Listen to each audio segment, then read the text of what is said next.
இந்த கலியுகத்தில் பலரும் வணங்கக்கூடிய தெய்வமாக திகழக்கூடியவர்தான் முருகப்பெருமான். அதிலும் முருகப்பெருமான் ஆலயத்திற்கு சென்று வழிபாடு செய்பவர்களுக்கு பல நன்மைகள் உண்டாகிறது என்று பலரும் கூறி கேள்விப்பட்டு இருக்கிறோம். எந்த ஒரு வேண்டுதலாக இருந்தாலும் அந்த வேண்டுதலை முருகப்பெருமானிடம் வைத்து வழிபாடு செய்பவர்களுக்கு அந்த வேண்டுதல் நிறைவேறும் என்று கூறப்படுகிறது. இதை பலரும் அனுபவ ரீதியாக உணர்ந்திருந்தாலும் ஒரு சிலருக்கு அந்த வேண்டுதல் நிறைவேறாமல் இருந்திருக்கும். என்ன தவறு செய்தோம், நமக்கு மட்டும் ஏன் அந்த வேண்டுதல் நிறைவேறவில்லை என்று புலம்பிக் கொண்டே இருப்பார்கள். அப்படிப்பட்டவர்கள் முருக வழிபாட்டில் எந்த தீபத்தை ஏற்றி வழிபாடு செய்ய வேண்டும் என்றுதான் இந்த ஆன்மீகம் குறித்த பதிவில் நாம் பார்க்கப் போகிறோம். முருகப்பெருமானை வழிபாடு செய்ய வேண்டும் என்று நினைத்த உடனே வழிபாடு செய்ய இயலாது. முருகப்பெருமானுக்காக விரதம் இருக்க வேண்டுமென்று நினைத்த உடனேயே விரதம் இருக்கவும் முடியாது. முருகப்பெருமானின் ஆலயத்திற்கு செல்ல வேண்டுமென்று நினைத்தாலும் உடனே செல்ல முடியாது. முருகப்பெருமானின் அருள் இருந்தால்தான் முருகப்பெருமானை வழிபாடு செய்ய முடியும். முருகப்பெருமானின் ஆலயத்திற்கு செல்ல முடியும்.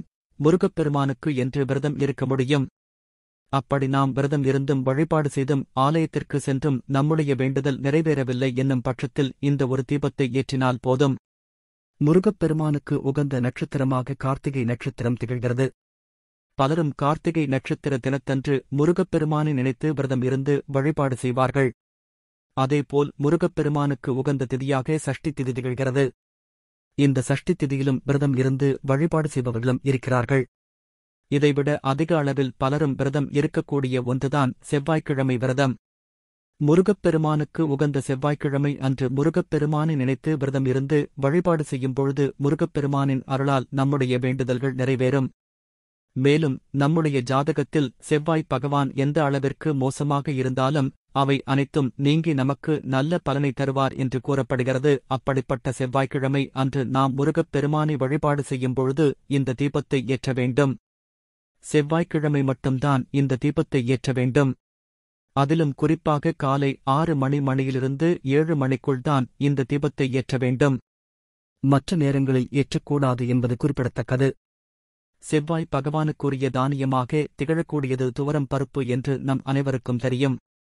இந்த துவரம் பருப்பை ஒரு தட்டில் பரப்பி அதன் மேல் 2 அகல் விளக்கை வைத்து நெய் ஊற்றி சிவப்பு நிறத்திரி போட்டு வடக்கு பார்த்தவாறு முருகப்பெருமானுக்கு முன்பாக இந்த தீபத்தை வைத்து ஏற்ற வேண்டும். பிறகு உங்களுடைய வேண்டுதல் என்னவோ அந்த வேண்டுதலை முருகப்பெருமானிடம் கூறி வழிபாடு செய்துவிட்டு விரதம் இருக்க ஆரம்பிக்க வேண்டும்.